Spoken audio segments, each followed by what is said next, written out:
One of today's common misconceptions is that Christianity has nothing to do with politics. Christianity, it is said, is only about spiritual matters. It does not concern itself with temporal matters.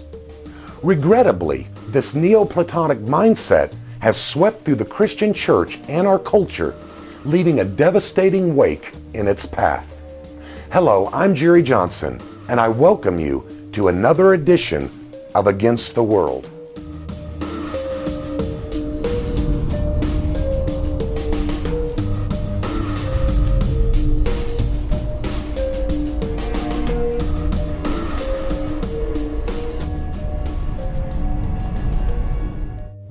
In the Great Commission, Christ tells his disciples, "All authority in heaven and earth has been given unto me.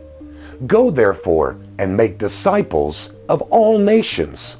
Note closely that Jesus says that he has all authority in heaven and on earth. If Jesus has all authority in heaven and on earth, then wouldn't his authority encompass political matters as well? And it is on this basis of Christ's total lordship that he tells a small ragtag group of followers to go and make disciples of all nations, not just individuals, but nations, which should give us the answer to the previous question. Yes, contrary to cultural belief, the Lord Jesus is concerned with political issues too. In fact, Christ's total lordship over heaven and earth requires that all nations obey his laws, civil laws included. Thus, the Bible designates Christ with the political title, the King of Kings.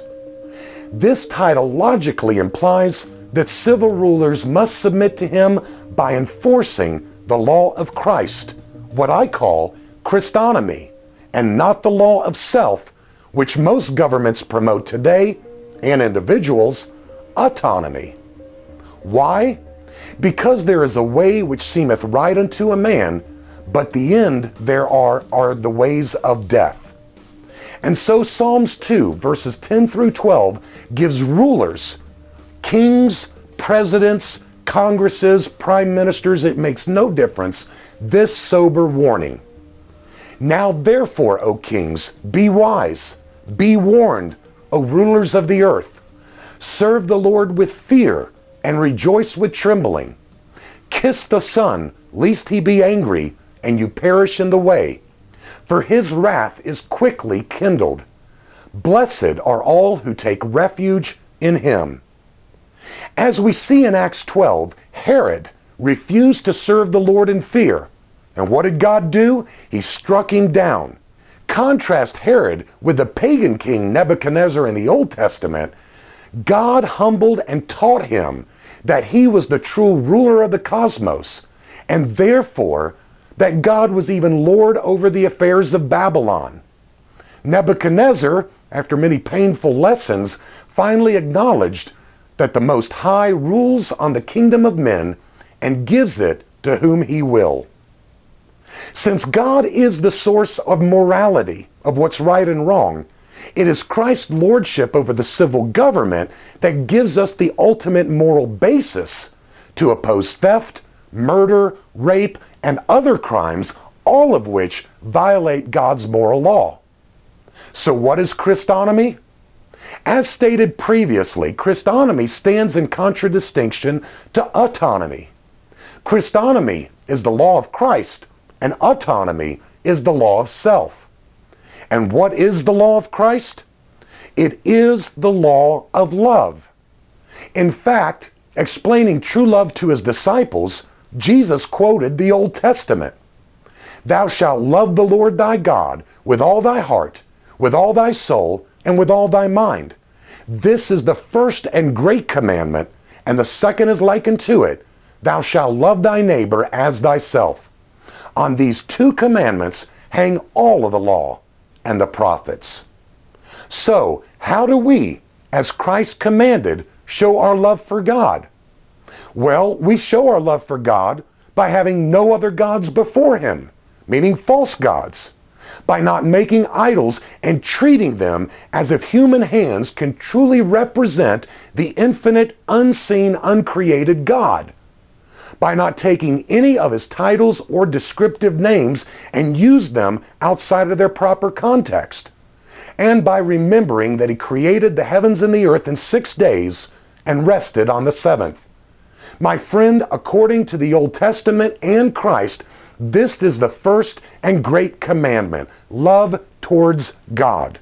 So how do we show our love to our fellow man? Well, by honoring those whom God has set in authority over us, by not stealing from them or anybody, by not committing murder, keeping our covenant vows even to our own hurt, by not lying or giving a false testimony, and being content with what God has given us, not envying what he has given someone else. This law of love, defined by Christ and explained practically in the 10 Commandments, needs to be applied first and foremost to our lives, then our families, our counties, our states, our nation, and to the whole world. I hope that you can see that the answer to the law of love is simple, and that we are commanded to follow it through. Why? Because the one who has all power in heaven and earth said so. We are to teach them, that is the nations, to observe all things he has commanded you and me. Basically, if it is good enough for us, it is good enough for all the nations. But if we deny Christ's lordship over the state, we deny any moral basis for opposing social and moral evil. And the state, without being subject to God's moral authority, would be free to impose outright tyranny. William Penn, the founder of Pennsylvania, understood this well when he wrote, "Men will either be governed by God or they will be ruled by tyrants." If you call yourself a Christian, I sincerely want you to think about this. The doctrine that no higher authority than the state exists was the very mindset for the greatest injustice ever committed, and it was committed in both the religious and civil realms. It was the crucifixion of the Lord Jesus Christ, which was justified by his murder on the notion that we have no king but Caesar. So what about you? When it comes to political matters, do you have no other king but Caesar? Or do you submit to Christ's comprehensive lordship over all of heaven and earth?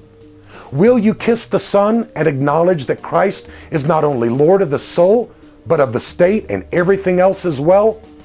Will you embrace Christonomy, the law of Christ, the law of love, explained practically in God's 10 Commandments? And will you live it out daily in your life? Until next time, this is Jerry Johnson standing contra mundum against the world.